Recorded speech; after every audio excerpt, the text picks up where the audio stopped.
anything I could find on YouTube, I would like download it. And then I got a job, and then that's when I started like getting beat leases and paying for beats.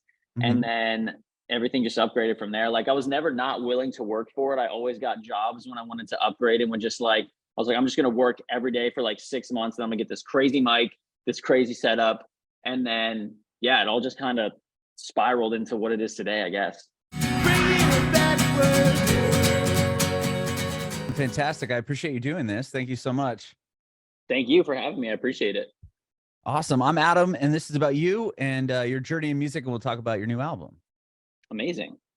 Sweet. I was just reading up on your bio a little bit, so I did see you're born and raised around Washington D.C. area. Is that correct? Yeah, like a suburb outside of DC called Leesburg is the easiest way to put it. That's what most people are familiar with. But yeah, right around that general area for sure. Cool. Do you come from a musical household? Dude, it is a miracle I'm a musician. My parents like don't listen to music. Like They they don't had even me listen to messing. it. Yeah, like it's really crazy. They were playing like I was raised on like Aaron Carter, uh Nickelback, Smash Mouth is fire, but like the not necessarily people that are legends or like big musical influences. Mhm. But they did have me messing with a lot of instruments when I was a kid. Like I can play guitar. I used to be able to play piano, didn't do it enough to remember how. I played drums. And now I rap and sing. So here we are. Oh my gosh. Where did you start out? Like, how old were you, and what was the first instrument? I think if I remember correctly, like they had me picking up stuff when I was like 5 or 6, but I think it was keyboard slash piano for sure. Okay. At 5 or Yeah. 6, wow. And was it just something that they thought you'd be interested in, or when they gave you that as maybe just like, "Oh, here's a little toy," or whatever, you really became, kind I of mean, it's obsessed with it? interesting. Yeah, like I don't know if they were just doing stuff to try to see what their kid liked. You know what I mean? Like they had me trying out different sports, they had me trying different instruments. I'm sure it was just kind of something like that where they just wanted to see if their kid resonated with something, you know what I mean? Mhm. My grandma had a piano when and she still does honestly when I was younger though, and I would mess with it a lot at her house, so that probably sparked some inspiration of, oh, we should try to get him into this. It's like a good thing for you, you know? Mhm. So that was probably the logic behind that one. Wow. And, you started a band pretty early on as well, didn't you? Yeah, dude. So I was doing guitar lessons in elementary school, and in 5th grade is when I made my first pop punk band. I was just the guitarist, and then it was with 3 other of my buddies. One sang, the other was like guitar too, and the other was the drummer. And at our 5th grade party, we covered "Sugar We're Going Down," Oh, um, wow. and we were like the rock stars of the night. It was super sick. Wow, that's a not an easy one to No, to no, go right we into. we we were like on it. Like we cared a lot, and it's a shame that I put it down in middle school and high school because who knows how far kids that started that early could have gone. You know what I mean? Sure, especially, yeah, going into a Fall Out Boy song. I mean, I grew up in San Diego, so it was a lot of Blink-182 cover songs, which, I mean, Blink's Mm, one of the best bands ever, but yeah, their riffs were so easy back then, and the progressions were all similar. But to go into a Fall Out Boy song, that's pretty impressive. yeah. We were all like the Warp Tour nerd kids. I only ever made it to one Warp Tour, which is crazy, but it was like the best thing I ever went to as a child. It's like a core memory. So yeah, we definitely grew up on all that stuff, and it was super awesome and super influential. Even now, I would say, with all that stuff coming back. Oh, I know, it's incredible. I love to see how this is all making, like, its way back in, and then you have the like, When We Were Young festivals and all these bands that I remember seeing play to 20, 30 people are now Yeah. headliners and selling out these massive festivals in, like, you know, days. It's crazy. Yeah, the cycle of history is super interesting to me, especially musically. Um, Obviously pop punk and stuff made a massive comeback. Rock and pop punk never really left, right? But I mean, they're having huge moments right now. Um, and it's really cool and it feels good making that music because you just feel like you're that 12-year-old kid again. You know what I mean? It's like super sick. Yeah. You said you put down music in middle school, high school? I did, yeah. I mean, when you're a kid, I don't know, like where I was from, it wasn't that cool, right? And when you're a kid, you care a lot what people think. So we all just kind of put Sure. it down and we went the sports route and we all became like athletes. And some of my friends in that band went to play in college. Um, and I was supposed to play lacrosse in college, actually. I was going into my senior year, and it was like my big breakout year, right? Like all these scouts were gonna come check me out. It was only gonna be like D2, right? Like nothing crazy. But But still, I mean, that's I made a a big yeah, deal. I made one rap song the summer going into my senior year, and I quit everything cold turkey, like gave up all the college prospects of like free school. Everyone thought I was crazy. And then you pick it back up and it's like it never left. And like once I made that one song, it was like, this is what I'm gonna do forever and no one's gonna stop me. And then it somehow ended up becoming a thing. Whoa. Okay. So were you always kind of staying with your instruments, like as far as like keeping up, like playing guitar, drums, or anything like that, and then eventually made the song? Or like, how do you go from kind of putting it down to then making a rap song and just being like, okay, this is it? So funnily enough, you have to, where I was from, at least you had to play an instrument in, I think it was like eighth or ninth grade. Mhm. And so I took advanced guitar and like could classically read and do all that stuff. Oh, Don't know wow. how to read music anymore. Completely lost that. So I was still like playing guitar a lot, and I had found like Eminem in middle school once Mhm. MacBooks and like the internet became a thing, which is crazy to even think about. Like that, all that stuff was new back then. And Eminem, and I was like, this is like the coolest shit ever. Like this dude is so good at rapping, and I feel like Mhm. if I started now, I could do it. And then I kind of dabbled with it, and I was like, dang, I really suck at this because I was like 12. Right. Um, but I always had it in me, right? So one thing I left out was that I before music, I thought I was gonna be like the next Michael Bay. I wanted to be like a movie director. I wanted to create like worlds and like all these crazy different places, and it was super fascinating to me to do that stuff. So I was having my friends act in my skits, and in some of those skits, I come across Weird Al, and we were making parody songs. So I was like kind of producing terribly in GarageBand with a bunch of auto tune and like all that stuff. So it was always Yeah. kind of there, but it wasn't like it was like this is fun and funny. Like let's not take this as like I want to do this forever. And then I Right. was just that kid at parties in high school when everyone started drinking and stuff. Kids would be freestyling, and I would get drunk and I would start freestyling, and I was like noticeably better than most people at freestyling.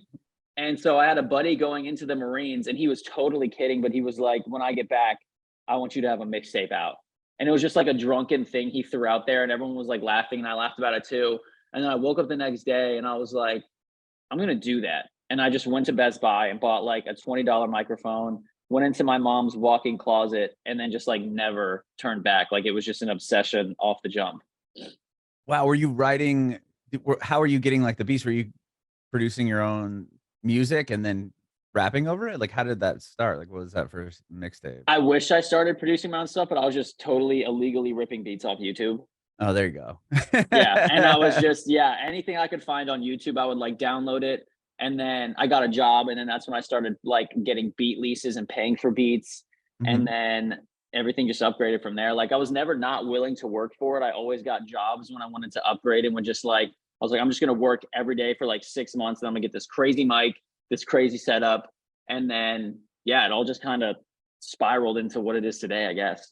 Wow. With that first song, just putting it out, did you put it out? Like, how did you? It just felt that good when you did it, or were you getting like validation that the song was really good to give up, lacrosse and all of that opportunity, You know, it's or was it just on a funny. whim? Like, screw it, I'm doing it. It was a screw it thing, but also I was definitely not getting love. It was definitely like, this is terrible. Stop doing this. Uh, Wow. and I'm really stubborn to the point where like, if someone says that, I'm like, oh, now I got to double down. Like, I'm not going to stop. Right. And one of the coolest stories about how I first started was the third song I made was with Jack Harlow, No shit. which is crazy. Like 10 years ago, we made a song. It's still on YouTube. He went by Mr. Harlow back then, but I remember coming across this video of him rapping on his toilet, like, and he was nasty. And he was like 14. I think I'm like 2 years older, so I was like 16, and he was like 14. And I just messaged him, and I was like, dude, like, let's make a song together. And he was down because obviously we both were no one, right? Right. Um, and it's so funny to see how stuff like that ends up because obviously he's a megastar now, so it's super crazy. Wow. So you just found him on YouTube. That's Yeah, I wild. found everyone I worked with on YouTube. I also found these two buddies of mine that I came up with, and they're both killing it. One of their names is Connor, and the other is this guy Arizona Zervis, who had a big moment with the Roxanne song on Oh TikTok. yeah. No shit. Um, Oh, wow. yeah, like dude, it's crazy. Like, and all of these are people that just never gave up. So if you have any advice to give anyone, it's just like never give up, because everyone I worked with from literally when I was 14 till now, like we just didn't give up, and now everyone's like killing it in their own way. You know what I mean? That's amazing. I'm gonna ask you that question again at the end. Okay. But damn, that's wild. So just having that kind of stubbornness was like, okay, I don't, if you guys don't think it's good, I'm gonna prove you wrong. And you what that must have been hard to even go into your team and your coach and be like, you know what, I'm gonna be a musician, like I'm done. Yeah, it's interesting. Like a couple of my really good friends were on the team, but actually my friend group at school was separate, which is weird because I feel like if you're on a sports team, those are like your core friends in high school, right? But Mhm. it was different for me. I had my friends that I saw at school that none really played lacrosse, and then I had my lacrosse friends. You know what I mean? So my regular friends would like do friend stuff and like give you shit for it, obviously, because that's just what your good friends do. And Right. then everyone on the lacrosse team was like, this dude's crazy. I remember my coach texted me and he was like, dude, I'll buy you like turntables if you play. Like, we need you to play. And I was like, what the hell am I gonna do with turntables, dude? Like, I'm a rapper. I don't know how to DJ.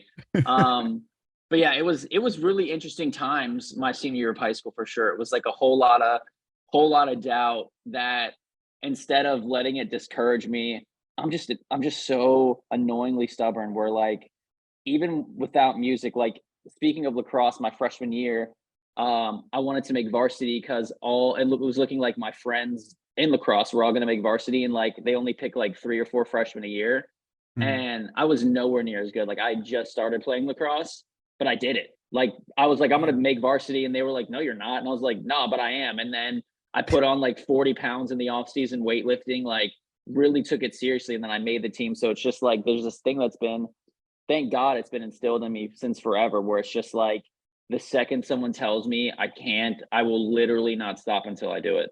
That's awesome. That's a great mindset to have. That's Yeah. crazy.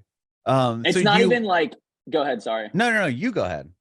I was just gonna say it's not even like a mindset, dude. It's like almost like a switch gets hit in my head where I'm like, cool, I'm gonna do it now. Like it's not even like I think I could do this. It's like, no, I'm literally gonna go do this. And it's like the stubbornness that has taken me the last 10 years to get to where I'm at in music.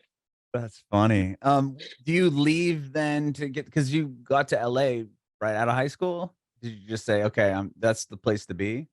Dude, I wish. I really wish. I actually did go to college and graduate. So I took 4 Oh more wow. years in Virginia. Whether or not I went to a real school is debatable because it was like a huge party school and I don't think I really learned anything. But I went to I didn't college. learn anything in college either, so it's all Yeah, good. I went to college and I got the college experience, and that part, I wonder if I'd regret if I didn't do it. I don't think so, but I really do think if I just like spent a few years working instead of going to school, because I didn't use my degree, I just spent a bunch of money on my degree. I would have been in a better spot when I did move to LA, because I definitely moved to LA when I did not have enough money, but I figured it out. But it was Mhm. very sketchy. But yeah, I did go to college, so Were you working on music while you're in college still? college was like really crazy. I don't know how I did it. I would go to my classes. I would work for a couple hours so I could buy beats and stuff and keep that stuff going. I would work on the music after that, and then I would like go out all night. You know what I mean? Like I Uh-huh. had no balance. It was like all go, and I went like 4 years on like 5 or 6 hours of sleep tops per night, and I was just like go go go. And then yeah, when you finished college, that's when you were like, okay, I got the degree. I mean, maybe you were your parents. My parents were like, you got to get a college degree. I mean, that's kind of how I was, and I was like, I don't want to do Yeah. this. But like once that you kind of finished that schooling, is that when you decided like I'm going to go to LA? Like this, like how did you decide on LA and make that move? It's always the dream, I feel like, when you first start out to make it to LA and like really get stuff going. And like it's the people like to throw the debate out whether or not you need to be here, but I think you still do, to be honest, Mhm. with the internet and stuff. But yeah, so I graduated college and I had to do a 2 or 3 month apprenticeship for my degree to like complete it. And I did that, and it was training like professional athletes. Like I went to school for fitness. Mhm. And I trained a few NFL players, which was cool. That's But cool. after like 3 months, it was like when you're a personal trainer, it's like you work from 5 a.m. to 8 a.m. before people go to work, noon to 3 on their lunch break, and then from 5 p.m. to 10 p.m. when they're off work. You know what I mean? So it's just like the worst hours for like not a lot of pay. And I was Mhm. like, this is not it. I saved up a little bit of money that was like nowhere near the safety that I should have had. And then I had a friend who had a semester left at WU who was living in LA, so his room was opening up. And I was like, okay, I could go to LA for like 3 months off of this money I have and try to survive. Like, I'll be scraping pennies, but I'm going to do it. And then the day I land in LA, for some reason, one of my songs just explodes on Spotify. Like, no rhyme or reason, couldn't figure out why. It started doing like 1 million streams a month. And that's enough to pay your bills for sure. And ever since then, it's like I never look back. Like, once he wanted his room back, I got my own place with a couple friends. And then I've been bouncing around a few times ever since. And now I'm at this house that I hope I never have to leave because it's amazing. So Damn. Oh, is that Drinking About You? it Is that the song? was. Yeah, okay. So you put that song out what on just on Spotify and you don't know, it just happened to land somehow in front of Yeah, people? it was like at a time where like those sampled choruses, which I totally didn't clear until recently. Thank God they were nice about that because that could have gone completely south. Um, all of that stuff was just going crazy, and me and a bunch of other rappers like jumped on it, and everyone that jumped on it, the song blew up. So I was like, I'm gonna jump on this beat, like why not? And of course, I think mine was the only one that made it through to Spotify for some reason because obviously there's a sample, and it just blew up, and it Mhm. just started going crazy. And even now, it was doing like 1 to 2 million streams a month in its peak. But I mean, even Man. now, we're not putting any marketing money in, and it's still doing like 500,000 streams a month. So it's like this has been a 6 year long thing that hasn't slowed down. It's really Uh, crazy. wow. Okay. So once that song's going, nuts, that obviously what attracts people, I would imagine in LA, like, oh, hey, who's this guy? Like, what's this Yeah. song? And were you getting like reached out to, or was that help your career as far as like getting you in the rooms with people or not I at want all? to say yes and no. Like, it's interesting when that stuff happens because it was like one of the, like, this is when Spotify just came out. So, like, not even everyone was using Spotify yet. Like, I had to go tell my friends to download Spotify when Drinking About You was out. But because this thing is like 10 years old, like, it blew up 4 years after it dropped. Oh, So, really? Wow. yeah, that song had been out for like years and it just exploded. Um, I wonder if that's when like Spotify implemented algorithms or something, you know what I mean? Because it was new. But Mhm.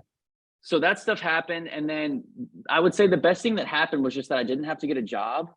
I was definitely still pinching to get by, but like not having to have a job so I could focus on music in LA was like super crazy.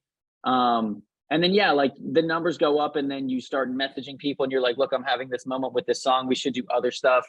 I will say I was really weird about collaboration at first. I want to collab now, but I was one of those dudes that was like, I don't want anyone in the room. I don't want the producer in the room. I want to write stuff by myself. Like, and I was super secluded, and thank God I got out of that shell because obviously now I'm very collaborative and it's helping progress very quickly my career and stuff. But Mhm. yeah, the best thing to happen from that was just like, I wouldn't say financial freedom because I was definitely sweating every month still trying to get by, but it helped me like have at least like all the time during a day to focus on getting better. You know what I mean? Mhm. And from there, were you even worried about like, oh, will the next song or will my next release do well, or is this going to keep going, or were you just okay? This is happening. I'm going to just keep looking forward. I think a mix of everything. Like, even back then, I knew people's attention spans weren't what they used to be. So I was like, if I drop a song and people don't resonate with it, I could just drop another one and they won't even really bat an eye and be like, I'm Uh not huh. going to listen to Ryan Oaks ever again because I didn't like this one song. Um, but I mean, yeah, so the numbers definitely started slowly creeping up. And then this dude, Russ, I'm sure you've heard of him, started blowing up. Hmm. And he was following this model where you drop a song a week. And every independent person back then was like, "Oh my god, this dude is becoming a superstar. We're all going to drop a song a week." So I did that for like a year, and that built a ton of momentum. And Sure. then it's slowly been like slowing down the releases ever since. Like, so then I went to every other week, and then every 3 weeks, and every 4 weeks, and every 5 weeks. Now it's every 6 weeks, because we're trying to play ball with like the playlist and all that stuff. But Hmm. um, yeah, it's crazy. It's just been like all gas, no brakes. Like, don't fix it if it's not broken.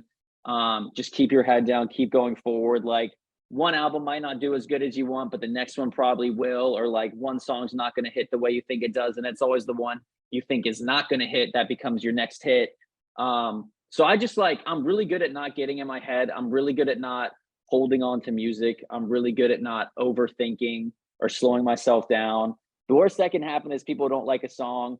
and then they forget they didn't like it 2 weeks later, and you drop another one and they check it out. So you know what I mean? It's just been keeping your head down, keep moving forward, keep pushing to be better artists, and eventually when you look up, like right now, look where you are. You know what I mean? Yeah. I mean, you write and release so much music, man. I mean, even it's funny to hear you say you're slowing down because of just looking at the amount of albums and EPs that you've put out over the years. Like a lot of artists will put out an album and it will take them years to put out the first one, and then maybe years down the line, or it'll be like a few singles sprinkled out throughout the year. I mean, you're constantly putting out music. Has that just been are you like always writing? You must be working 24. I mean, it feels like 24/7. Reasonably now, like, yeah, I mean, like the next 2 or 3 months, I probably won't make any music, but it's because I'm releasing this album, Yeah, I have an right, in like a album. month, and then I have the next one done, right? Oh shit. So, I mean, dude, I don't know what it is like before I'm signed right now to this label called Position, and they're super independent label and they're super great. But before them, I had put out almost 300 songs in like 10 years, which is like insane. Yeah. And I think that a lot of that stemmed from me being like super realistic for myself, where I was like, I'm not as talented as everyone that's doing this. I'm gonna have to work harder and figure it out, right? So the logic behind that was just keep making songs. You're gonna get better eventually. Like put your 10,000 hours in, become an expert, figure out what works, experiment. Like, I mean, I even feel like I'm still, and maybe not right now, but the last year I felt like I was still throwing shit at a wall to figure out what I wanted to do with like pop punk or rock or rap, and then fusing it all together. And we fused it all together, and that ended up being the solution. But like, it's all just like a never ending process, dude. Like, eventually, I hope I'll get to a point where I'm like, this is exactly what I want. But then I'll be like, but it could be better. You know what I mean? So we'll see Yeah. what happens. No, man, I love your sound. Like I love how, because if you listen to the earlier songs that you put out, it is really, I mean, it's hip hop. I mean, it's rap Yeah. forward. And then you start to, I think it was like in maybe like 2019-ish, like I forgot what EP it was when I was listening through. Then you kind of really start putting in the guitars and the more of the rock sound, and then the pop punk, which is what I grew up on and love. But the way you blend it all it's really, really creative, and like your hooks are great, and it's just like all these pieces that come together that I feel would be like really hard to write in one genre. But the way you guys or you blend it it's really awesome. Yeah, I have to give credit to my friends because I put them through hell, my producers, trying to figure out the right way to blend so many things. And I tell people this, I'm like, we got like 90% there with Wake Up, this album that's coming out next month. And that doesn't mean it's not 100% awesome. Like, I love that album. The Mhm. second one we have, I think we finally nailed it, where it's just like Beastie Boys meets Eminem meets like Neck Deep meets Linkin Oh, Park, like wow. all of it just like fused so well. And it's hard. Like, I want to focus and be excited on Wake Up because it's such a good album, but all that stuff has me so stoked where you're like, all right, I want to, once Wake Up comes out, I gotta get this one out. Like, the world needs to hear this. I want to make sure like no one else beats me to it. I don't think anyone will, but it's just, yeah, it's that never ending hunger of wanting to grow and show people your progression as an artist.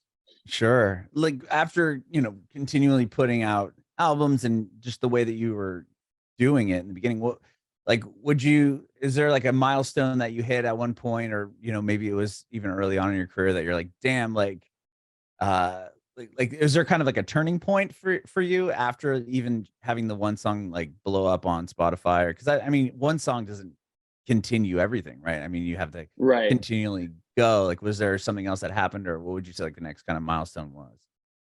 I think the next milestone was kind of doing it again with this song called Numb. I mean, I think Drinking About You has like 45 million and Numb is closing in on 30. But Yeah. once you can do it again, because like there's always that thing where it's like, what if I'm the one hit wonder? You know what I mean? Like, maybe I got lucky, maybe that was a fluke, maybe I can't recreate a moment like that again. And then I did it, and then I did it again, and then I did it a few more times. And then you have like, I think I have like 50 songs out with over 1 million streams. Like, Yeah, like once you know almost you're all of them. Yeah, I yeah, looked like through it's I ridiculous. scrolled down, I'm like, damn, like all of these have 1 million hits or 1 million streams. Um, so like once you realize that it's not the case where you're just a dude who got lucky, where it's like there's so much consistency here. And I was like, damn, okay. So once you hit that milestone, you think that you'll be satisfied. But of course you're like, okay, if I can get every song to get 1 million, why can't I get every song to 5 or 10 million? And then like the 20, you know what I mean? So that's what we're Mhm. working on now. But Yeah, I would say just once you realize you can recreate those big moments and it wasn't just an accident, you know what I mean? That's when you get the validation you're looking for of like, oh, I am a real artist. Like this is for real. And now it's just time to see how far we can take that, you know? Hmm. Yeah, because you put out the last album, not Wake Up, but the one Burnout that was last year. I mean, Yeah. you put out records so quickly. Would you say like how would you relate Wake Up to Burnout? I would say they're pretty different sonically. Like Burnout was kind of we were like in the super pop punk era of Ryan Oakes, and we were rapping on the verses and singing pop punky choruses, and it seemed to resonate with a lot of people. Hmm. Um, but it didn't quite feel like 100% what I wanted to do. So Burnout was, and I got to work with State Champs, which is like a band I looked up to Oh, I forever, love those by the way. guys. I want to. Okay. Um, and it was like a crazy moment for me because I was like, wow, like I got all this crazy stuff as a rapper, and now I'm getting all this crazy stuff as like kind of a pop punk act.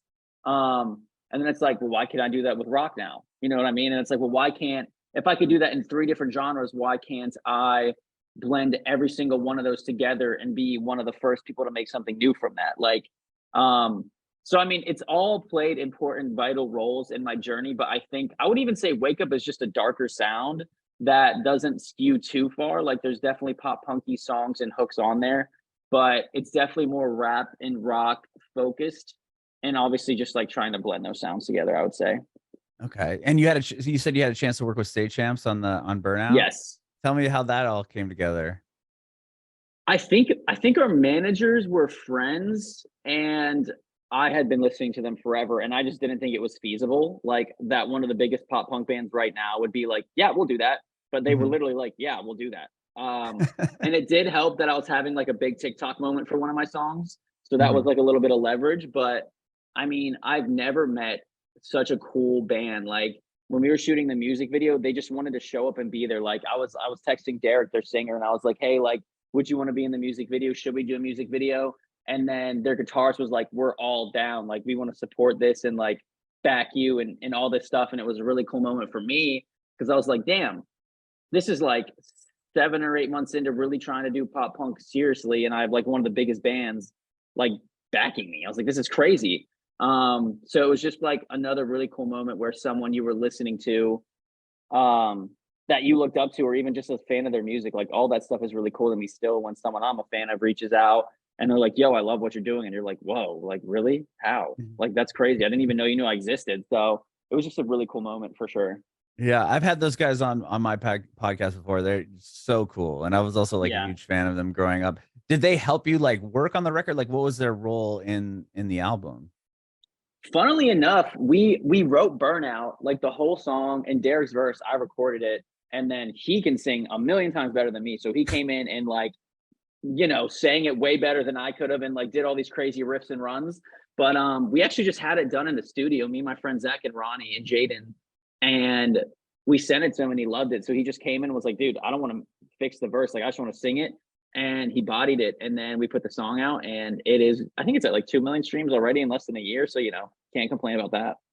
Yeah, wow. What was that TikTok moment like? Because you had like you have so many plays on that one video on TikTok. That was Yeah, it. yeah. So, Oh, okay.